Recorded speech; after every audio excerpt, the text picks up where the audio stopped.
warahmatullahi wabarakatuh. Berjumpa kembali di mata kuliah landasan matematika. Nah, pada hari ini kita akan mulai di chapter 3, yaitu tentang metode pembuktian matematika. Di dalam matematika sendiri, mungkin kalian sudah mengenal beberapa istilah yang familiar dan sudah kalian temui beberapa kali, bahkan mungkin di mata kuliah yang lain ya, antara lain ada definisi, aksioma, kemudian teorema, lalu korolari, dan lema. Nah, kira-kira apa sih perbedaan di antara beberapa istilah-istilah tersebut? Pertama, untuk definisi. Definisi sendiri itu adalah pernyataan yang dibuat dengan menggunakan konsep yang tak terdefinisi atau konsep yang telah terdefinisi sebelumnya. Contoh dari definisi adalah misalkan definisi dari persegi atau mungkin definisi dari persegi panjang. Kemudian istilah yang kedua adalah aksioma, atau mungkin kalau di dalam geometri itu kalian juga menjumpai postulat. Nah, kalau untuk postulat atau aksioma itu adalah pernyataan matematika yang diterima sebagai suatu kebenaran tanpa pembuktian. Misal di aksioma pada bilangan real ya, untuk sebarang bilangan real x dan y, maka x ditambah y itu sama dengan y ditambah dengan x. Kemudian kalau untuk postulat sendiri, mungkin kalian sudah menemui beberapa contoh postulat itu pada mata kuliah pengantar geometri. Nah, yang menjadi highlight di sini adalah bahwa untuk aksioma atau postulat itu adalah diterima kebenarannya tanpa pembuktian. Kemudian untuk istilah berikutnya adalah teorema. Teorema merupakan pernyataan matematika yang dapat ditunjukkan kebenarannya dengan menggunakan argumen logis dan matematis. Untuk percaya pada suatu teorema itu perlu adanya suatu pembuktian, dan karena kita bicaranya adalah pada matematika, tentu saja buktinya adalah berupa bukti formal. Berikutnya adalah corollary.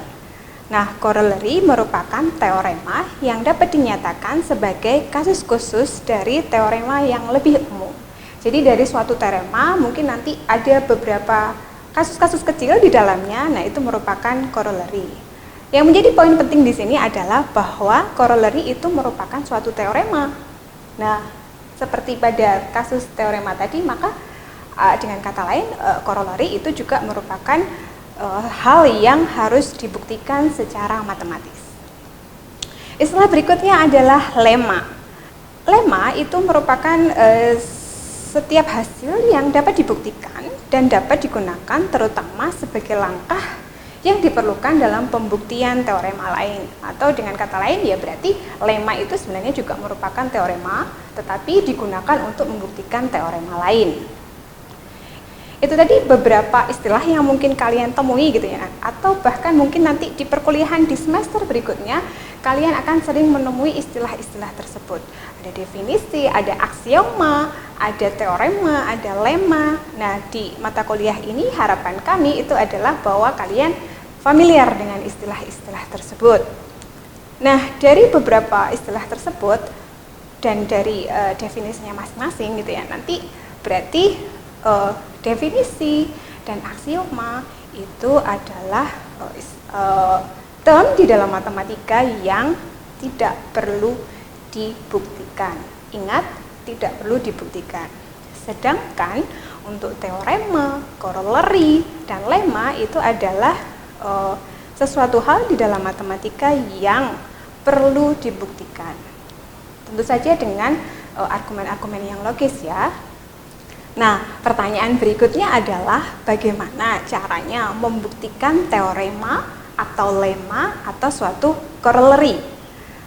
Di dalam matematika, kita selalu harus percaya suatu teorema atau mungkin nanti kalian menemui proposisi itu pembuktiannya haruslah secara matematis, atau dengan kata lain seperti di awal modul ini gitu ya, bahwa kalau di dalam matematik itu pembuktiannya adalah secara atau pemikirannya adalah secara deduktif, sehingga dari umum baru ke khusus. Nah, di dalam matematika itu terdapat 3 dikatakanlah 3 kategori besar gitu ya untuk metode atau strategi pembuktian. Yang pertama itu adalah bukti secara langsung, kemudian yang kedua itu adalah bukti tidak langsung, dan yang ketiga itu adalah bukti dengan induksi matematika. Pada mata kuliah ini kita akan mulai mempelajari bagaimana membuktikan suatu proposisi atau membuktikan suatu teorema dengan menggunakan berbagai macam metode pembuktian tersebut. Akan tetapi pada video kali ini hanya akan dibahas pengantar mengenai bukti secara langsung.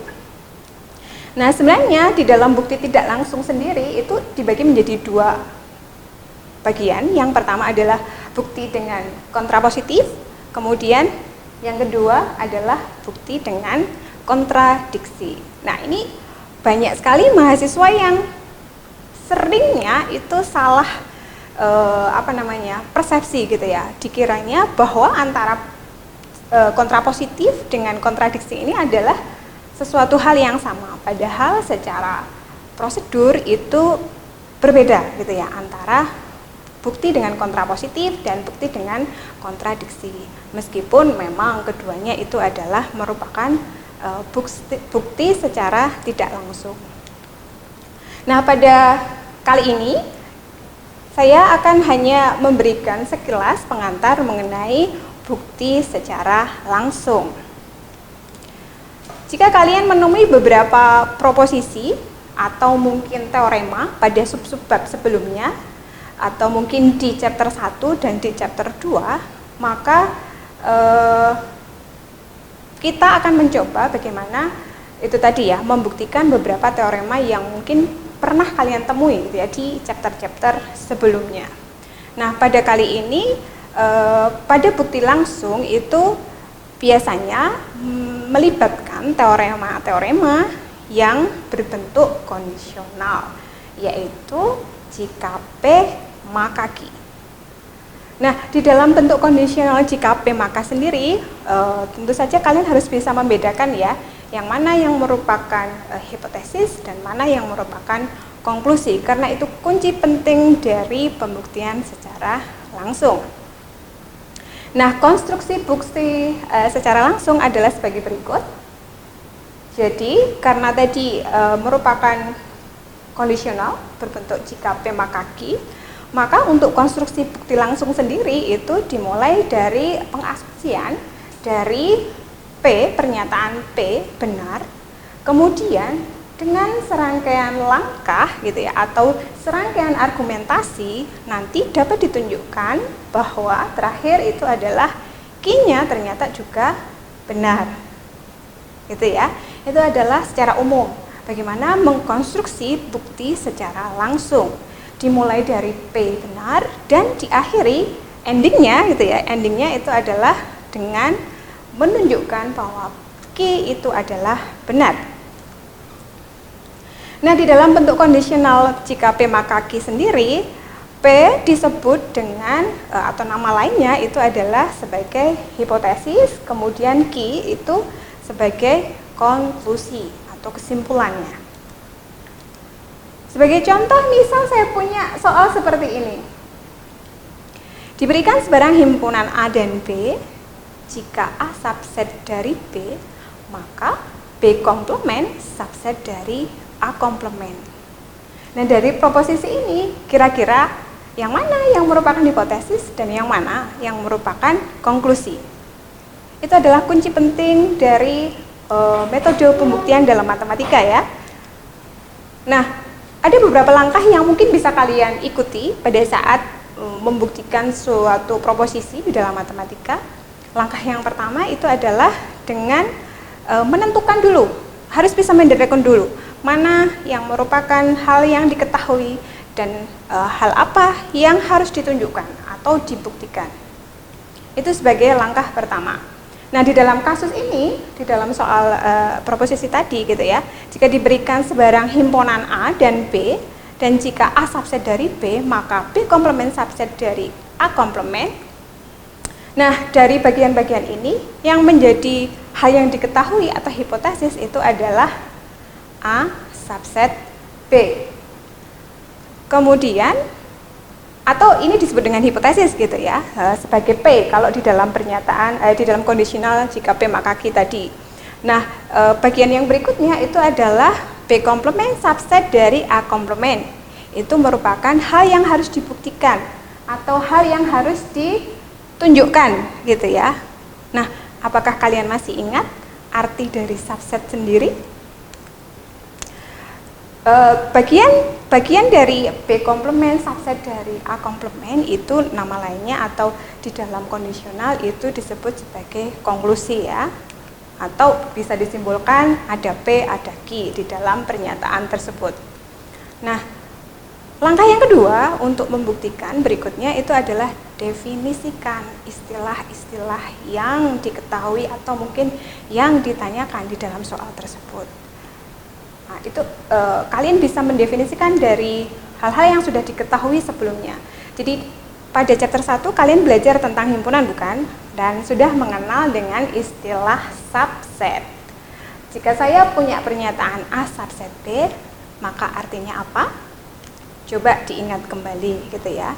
A subset B itu merupakan hal yang ekivalen dengan jika suatu anggota berada di himpunan A, maka anggota tersebut juga harus berada di himpunan B.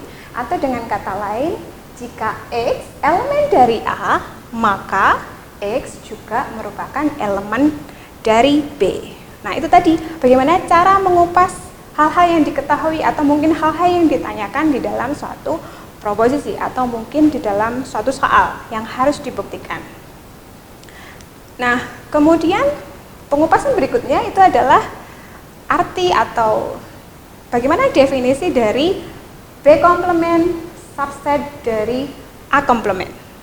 Seperti pada A subset B, maka B komplement subset dari A komplement itu adalah atau berarti jika X merupakan elemen dari B komplement, maka X juga merupakan elemen dari A komplement. Nah, kalau X merupakan elemen dari B komplement, artinya berarti X itu tidak berada pada himpunan B, atau dengan kata lain X itu berada di luar himpunan B. Demikian juga jika X merupakan elemen dari A komplement, artinya X itu bukan merupakan elemen dari himpunan A. Kemudian langkah berikutnya itu adalah tentu saja setelah menuliskan beberapa hal atau mendefinisikan beberapa hal yang diketahui atau yang ditanyakan di dalam satu soal proposisi, langkah berikutnya adalah bagaimana kerangka dari bukti tersebut. Nah, karena di sini adalah bukti secara langsung, maka dan hal yang akan dibuktikan itu adalah B komplement subset dari A komplement. Berarti nanti langkah pembuktiannya itu kalian harus berawal dari mengambil suatu anggota di B komplement, kemudian tunjukkan bahwa yang kalian ambil tadi itu juga berada di A komplement. Nah, karena tadi di dalam proposisi tadi kan himpunan A dan B itu merupakan sebarang himpunan, any subset. Any set gitu ya. Oleh karena itu, jika untuk membuktikan B komplement subset dari A komplement, maka berlaku untuk sebarang himpunan A dan B. Nah, kalau untuk sebarang himpunan, kalian tentu saja ingat dengan kuantor universal yang simbolnya seperti A terbalik seperti ini ya. Nah, karena universal, maka nanti pada saat membuktikan kalian harus mengambil sebarang di dalam himpunan yang akan dibuktikan. Nah, kalau ditulis ulang lagi gitu ya, secara formal, langkah pembuktiannya adalah sebagai berikut. Misal A subset dari B, kemudian kita ambil sebarang X elemen di B komplement, karena X elemen dari B komplement artinya adalah bahwa X bukan anggota dari B atau X di luar himpunan B. Kemudian karena X bukan anggota dari B, dan tadi diketahui di awal itu adalah A itu subset dari B, maka akibatnya gitu ya, X itu bukan elemen dari A, atau dengan kata lain bahwa X itu merupakan elemen dari A komplement. Dengan kata lain gitu ya, tadi dimulai dari pengambilan X elemen dari B komplement, kemudian berakhir kepada bahwa X itu merupakan elemen dari A komplement. Itu semua, atau dengan kata lain, kita sudah menunjukkan bahwa B komplement itu adalah subset dari A komplement. Mungkin kalian masih bingung, kenapa sih Bu? Tadi pada saat kita mengambil X bukan di B dan diketahui A subset dari B, kok akibatnya X itu bukan elemen dari A? Kira-kira kenapa ya? Nah, untuk memperjelas, saya buatkan gambaran dengan menggunakan diagram Venn. Di sini ada dua himpunan A dan B. Kalau A subset dari B itu ada berapa kemungkinan? Ada yang tahu? Nah, mungkin ada yang menjawab, sudah ada beberapa yang menjawab gitu ya. Jika A subset dari B itu terdapat dua kemungkinan. Yang pertama adalah himpunan B itu di luar dari himpunan A. Kemungkinan yang kedua itu adalah himpunan A itu sama dengan himpunan B. Nah, untuk kasus yang pertama, jika A subset dari B dan A itu sama dengan B, maka diagram Venn-nya seperti ini. Nah, dari sini himpunan A itu di dalam himpunan B ya. Himpunan A itu di dalam himpunan B. Maka kalian bisa mendefinisikan A komplement itu adalah garis yang berwarna biru. Kemudian B komplement itu adalah garis-garis yang berwarna hijau atau di luar himpunan B. Tentu saja masih di dalam himpunan semestanya ya, semesta yang dibicarakan. Nah, pada kasus yang pertama ini, maka jika X-nya itu elemen dari B komplement, pasti dia merupakan atau juga merupakan elemen dari A komplement. Tetapi jika X-nya elemen dari A komplement, belum tentu dia merupakan anggota dari B komplement. Tetapi itu tadi yang pertama, jika X-nya merupakan elemen dari B komplement, pasti dia merupakan elemen dari A komplement. Nah, kemungkinan yang kedua itu adalah himpunan A dan B itu merupakan himpunan yang sama. Kalau digambarkan di diagram Venn seperti ini, dia berhimpit himpunannya. Nah, ini saya simbolkan di sini himpunan B itu dengan yang merah, berwarna merah, kemudian himpunan A itu yang berwarna kuning. Nah, ini tertumpuk himpunannya. Dan A komplement itu akan sama dengan B komplement. Garis-garis ditunjukkan dengan garis-garis yang berwarna hijau. Pada kasus yang kedua ini tetap akan berlaku bahwa jika X merupakan elemen dari B komplement, maka dia juga merupakan elemen dari A komplement. Demikian juga jika X merupakan elemen dari A komplement, maka X juga merupakan elemen dari B komplement. Itu tadi mungkin sedikit penjelas gitu ya, mengenai satu bagian di dalam pembuktian tadi, mengenai kenapa sih jika X-nya merupakan elemen dari B komplement, akibatnya X itu juga merupakan elemen dari A komplement. Oke, ini tadi adalah suatu pengantar atau awalan gitu ya, bagaimana membuktikan suatu proposisi atau suatu teorema, mungkin nanti suatu lemma, suatu korolari dengan menggunakan bukti langsung. Nah, pada modul yang nanti bisa kalian lihat, kalian akan mempelajari bagaimana membuktikan secara langsung pada bentuk-bentuk proposisi di materi yang lain.